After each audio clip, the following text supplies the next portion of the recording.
Nanyehi, the Cherokee Beloved Woman, who outnegotiated America. The Tennessee River ran red with the blood of fallen warriors as the young Cherokee woman clutched her husband's lifeless body. It was 1755, and the Battle of Taliwa had turned against her people. As Creek warriors advanced to finish the wounded, 18-year-old Nanyehi did the unthinkable. She grabbed her slain husband's rifle, let out a war cry that echoed across the valley, and charged. By day's end, she'd personally taken down 5 Creek fighters with such ferocity that the Cherokee warriors followed her into victory. The Council of Elders would later bestow upon her the title Beloved Woman, granting her a voice in tribal government and the power to pardon condemned prisoners. This is not the sanitized Pocahontas narrative of Native women in colonial history. This is the true story of Nanyehi, later known as Nancy Ward, the Cherokee diplomat, war heroine, and political strategist who revolutionized Cherokee warfare by introducing new tactics learned from her Creek captives, created the first Cherokee-led dairy industry to ensure food. Sovereignty outnegotiated American colonizers, and treaty after treaty saved countless settlers' lives during frontier conflicts, became the last Cherokee. Voice of moderation before the Trail of Tears, and why both the Cherokee Nation and the United States government worked to erase her true legacy for nearly a century. This is the true story of Nanyehi, later known as Nancy Ward, the Cherokee diplomat, war heroine,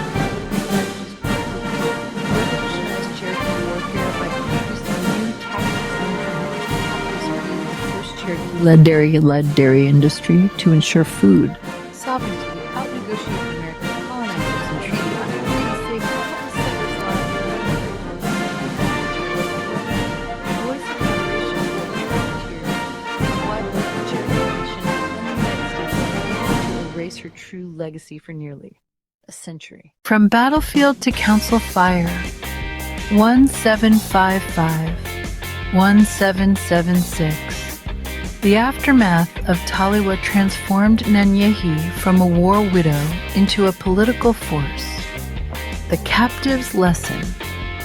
Rather than executing her Creek prisoners, she interrogated them about their battle strategies, adapting their techniques for Cherokee use the white peace pipe.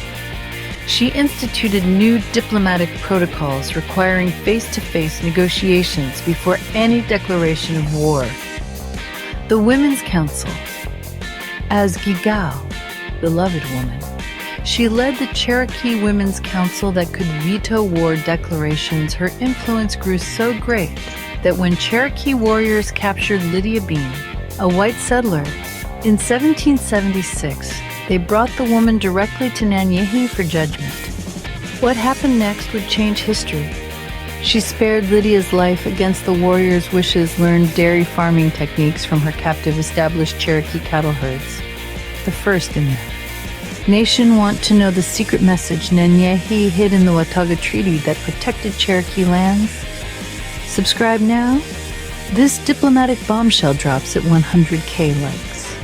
She spared Lydia's life against the warrior's wishes, learned dairy farming techniques from her captive established Cherokee cattle herds. The first in the nation want to know the secret message Nanyehi hid in the Watauga Treaty that protected Cherokee lands. Subscribe now. This diplomatic bombshell drops at 100K likes. The American Revolution's Cherokee Paradox, 1776, 1785. As war engulfed the colonies, Nanyehi walked a razor's edge. She warned settlers of impending Cherokee attacks, saving hundreds of lives. She sheltered loyalist families fleeing rebel persecution. She negotiated prisoner exchanges when warriors ignored her peace policies. Her most famous act came during the siege of Fort Watauga. She stood between warriors and the fort gates, declaring she'd kill the first attacker. She convinced the garrison to surrender peacefully, preventing a massacre. She personally escorted women and children to safety through enemy lines. yet her compassion had limits.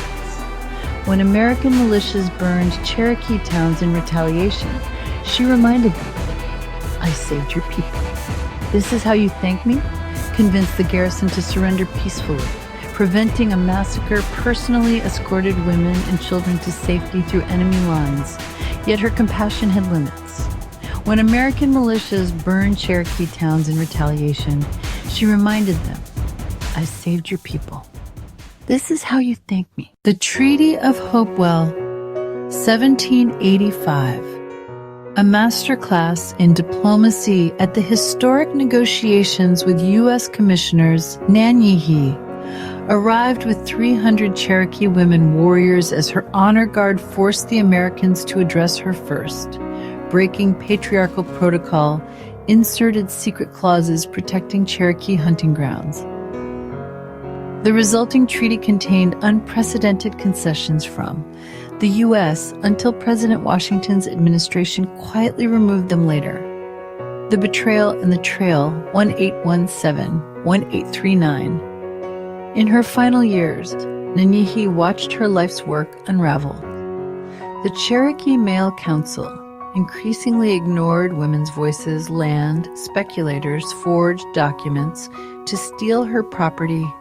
The Indian Removal Act made treaties meaningless. Her last act was smuggling a warning to the Cherokee Nation about the coming forced removal, a message carried by her granddaughter to Principal Chief John Ross. The Resurgence.